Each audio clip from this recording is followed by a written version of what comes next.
Alguien me dijo una vez que todo lo bueno en la vida lleva un tiempo. La gente debe entender que ganarte la confianza de tus equipos, de tu gente, llegar al corazón, no se llega en 2 días. Necesitas demostrar que la gente te importa de verdad.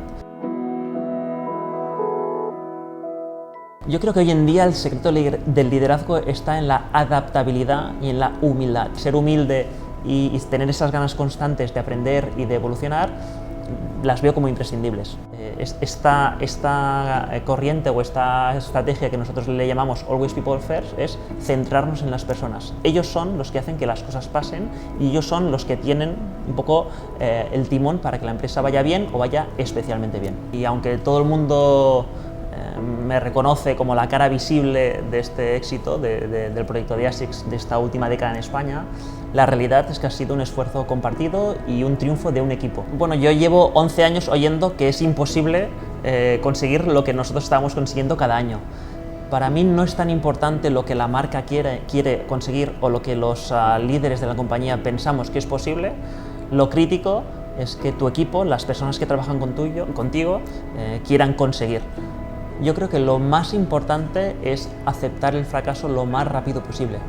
Muchas veces, sobre todo cuando la decisión la has tomado tú, cuesta aceptar que te has equivocado.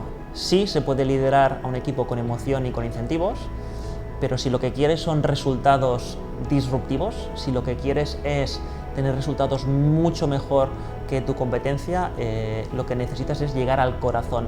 La gente lo que quiere es hacer algo en lo que sientan que forman parte de ello y lo sientan desde dentro. De un equipo lo que más valoro es que la gente ponga el éxito de sus compañeros por delante del suyo.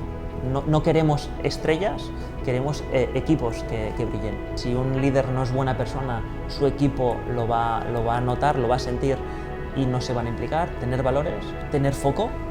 Hoy en día, con los tiempos que vivimos de constante cambio, es difícil mantener el rumbo y es importante tener líderes en los equipos que marquen el rumbo. Habilidades interpersonales. Cada vez los equipos son de generaciones más dispares, de orígenes más dispares y es muy importante en los líderes de las organizaciones tener esa capacidad de empatizar con gente muy diferente.